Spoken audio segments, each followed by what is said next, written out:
اب حضور پیران پیر شیخ عبدالقادر جیلانی غوث اعظم دستگیر رضی اللہ تعالیٰ عنہ کے مقالات ہیں جو کتاب فتوح الغیب کی شکل میں ہمارے سامنے ہے.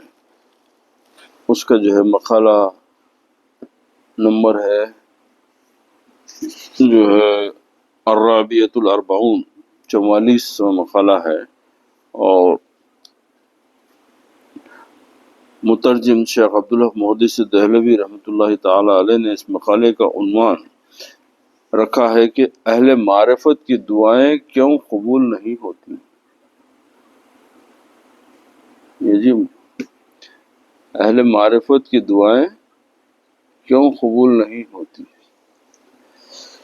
تو اس موضوع پہ حضور سیدنا شیخ عبدالقادر جیلانی شاہ جیلان رضی اللہ تعالیٰ نے فرمایا، اہل معرفت کی تمام دعاؤں کی قبولیت اور ان سے کیے گئے تمام وعدوں کی تکمیل اس لیے نہیں ہوتی کہیں ان پر امید غالب نہ آ جائے. یہ معرفت والوں کی باتیں ہیں. یعنی اور مقام قرب کے کھلنے میں اور بارگاہ خداوندی کے آداب میں خلل واقع نہ ہو، اور خوف جو کہ عبودیت و بندگی کو لازم ہے. خوف سے مراد کیا ہے؟ الایمان بین الخوف و رجا، ایمان خوف اور امید کے درمیان کا نام ہے. خوف اللہ سے، امید اللہ سے، کہ میرے نافرمانی کے عذاب کا خوف اللہ سے، اچھے اعمال کی امید بھی اللہ سے. تو یہ ایمان کی کیفیت یہ ہے کہ بندہ دونوں کیفیت کے درمیان میں رہتا ہمیشہ. کیونکہ اگر خوف ختم ہو گیا تو بے خوف ہو گیا تو اس کے اعمال میں بے راہ روی پیدا ہو جاتی ہے، اور اگر امید ختم ہو گئی تو پھر تیرے سے ربط نہیں پیدا ہوتا. تو یہ دونوں چیزیں ضروری ہے. تو بولتے کہ بارگاہ خداوندی کے آداب میں خلل واقع نہ ہو، اور خوف جو کہ عبودیت و بندگی کو لازم ہے کو چھوڑ کر غرور اور خود سری میں مبتلا نہ ہو جائے، ہاں، اور وہ ہلاک نہ ہو جائے. کیونکہ امید و بیم ہر حالت اور ہر مقام پر موجود ہیں.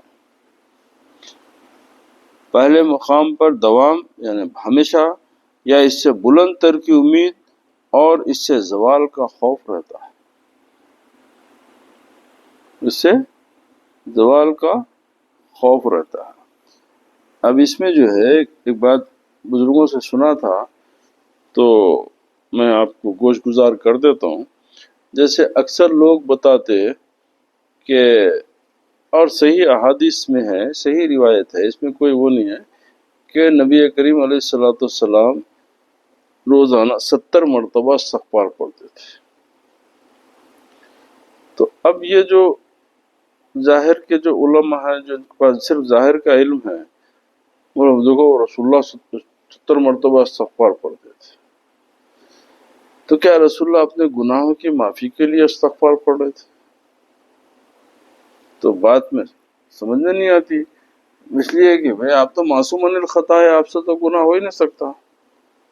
آپ سے گناہ کا تصور بھی میرا ایمان ضائع کر دیتا. آپ تو معصوم عن الخطا، آپ نبی ہے، پھر آپ کس چیز کا استغفار کر رہے ہیں؟ ہم استغفار کر رہے ہیں ہمارے گناہوں کی توبہ کے لیے، اللہ تعالیٰ کے کرم، اس کے فضل کی امید میں ہم استغفار پڑھیں. رسول کریم صلی اللہ علیہ وسلم استغفار کیوں پڑھتے ہیں؟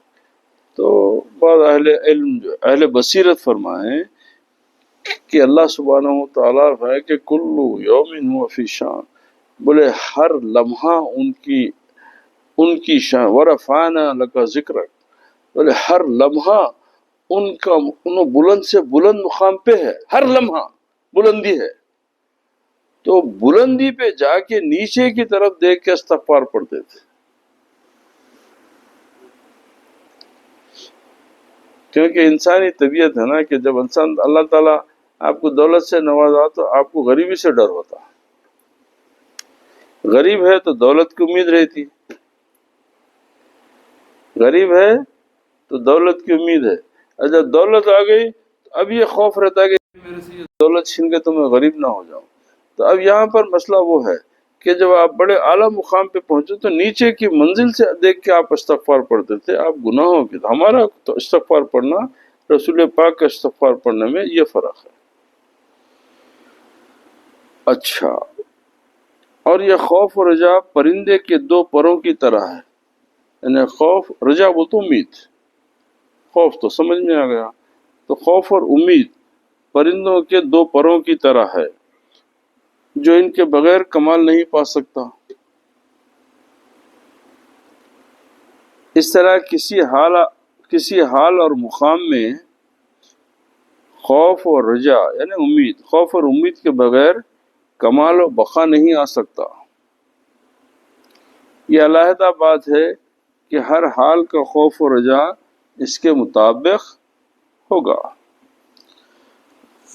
اس کے مطابق ہوگا.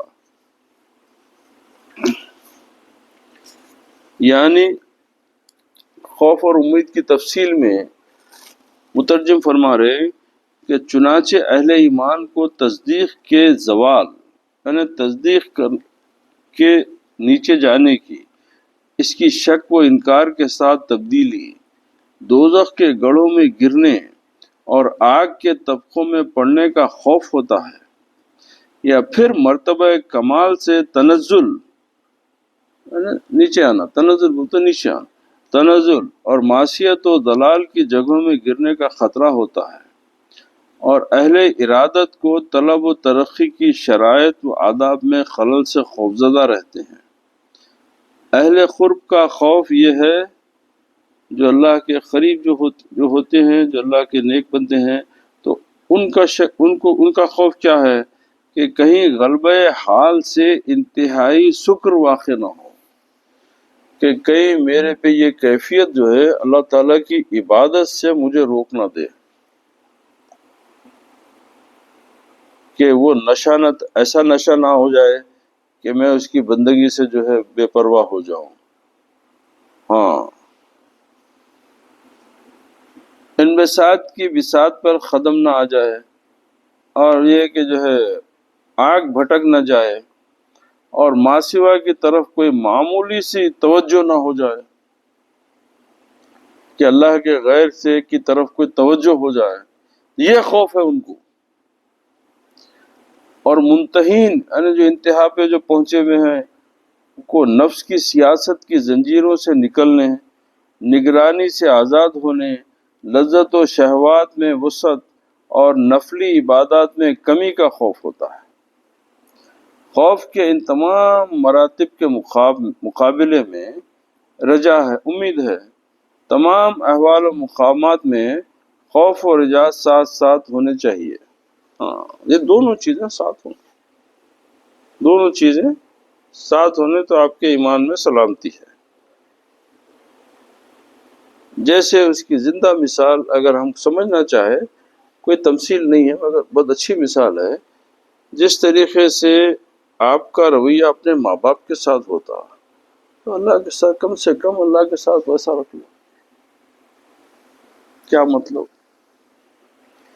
غلطی ہوئی تو باپ کے مار کا ڈر،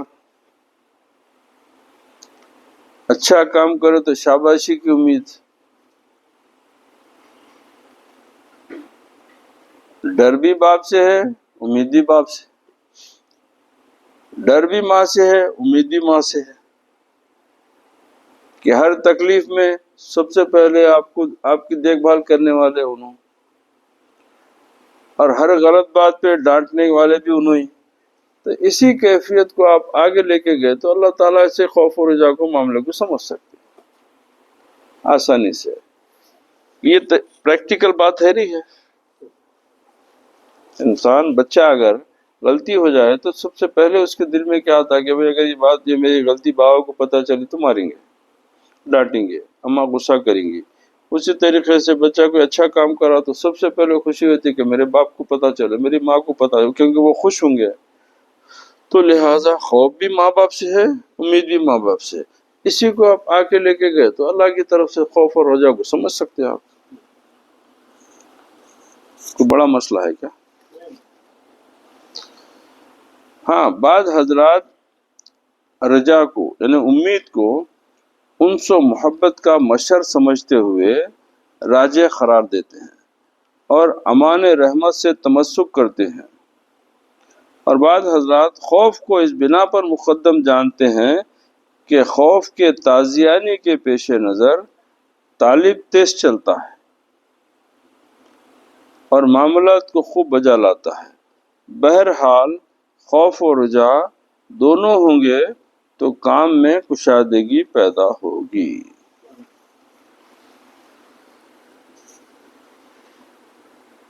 بارگاہ تکریم، اچھا،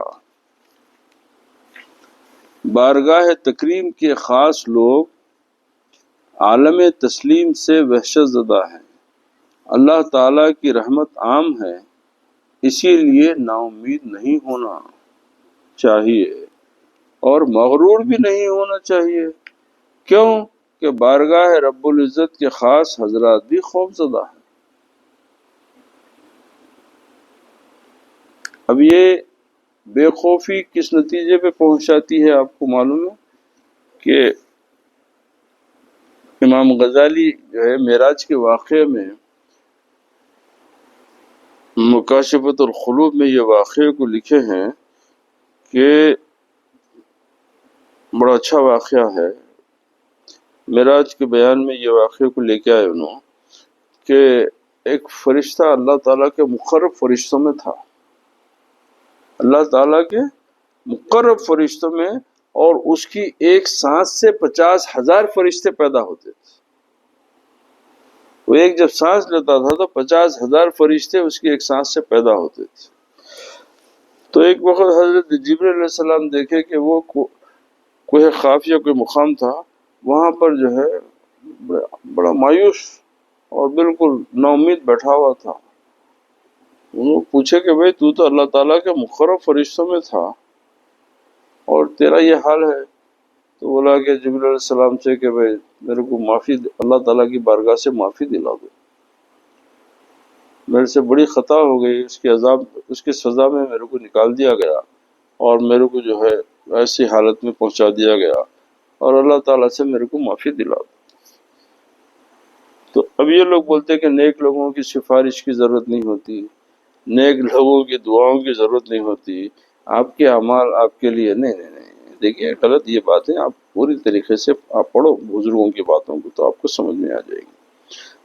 تو پوچھے کہ بھئی کیا غلطی ہوئی تیرے سے؟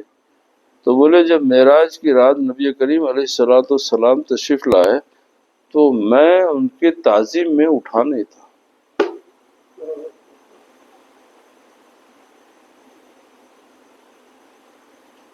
تو اللہ سبحانہ و تعالیٰ میرے کو مقرب ترین منزل سے نکال کے یہاں پھینک دیا۔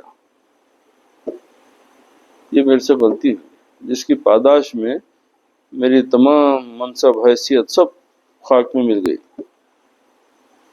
تو جب جبرائیل علیہ السلام بارگاہ الہی میں اس کا معروضہ پیش کرے تو اللہ سبحانہ و تعالیٰ فرمایا کہ اس کی معافی، اس کے لیے معافی صرف ایک ہی صورت میں ہے کہ وہ میرے نبی پہ درود پڑھے۔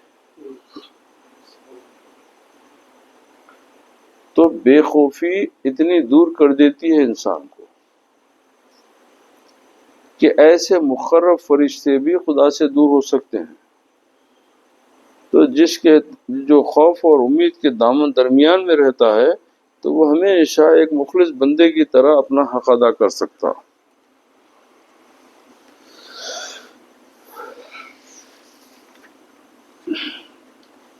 آج کے لیے یہ بیان یہاں تک روک دیں گے، انشاءاللہ پھر آئندہ جو ہے، آئندہ ہفتے جو ہے انشاءاللہ تعالی اس کی تکمیل ہوگی۔ اللهم صل على سيدنا حبيبنا مولانا محمد وعلى آل سيدنا مولانا محمد وبارك وسلم. اللہ سبحانہ وتعالی حضور پیران پیش شیخ عبدالقادر جیلانی غوث العظم دستگیر رضی اللہ تعالیٰ عنہ سے نسبت ان کی غلامی کو سلامت رکھے. پروردگار ان کے کرم سے، ان کے فضل سے ہماری دین اور دنیا کو جو ہے اچھا کرے، ہمارے اعمال کو میں سدھار پیدا ہو، ہماری عبادتوں میں ریا اور بناوٹ سے دوری ہو، ہماری ریاضتوں میں اخلاص پیدا ہو، اور ہم سچوں کی صحبت میں، صادق لوگوں کی صحبت میں اللہ تعالی ہمارے کو بھی سچا اور نیک بندوں میں شامل کرے، ہمارے گناہوں کو معاف کرے. وآخر دعوانا الحمدللہ رب العالمین.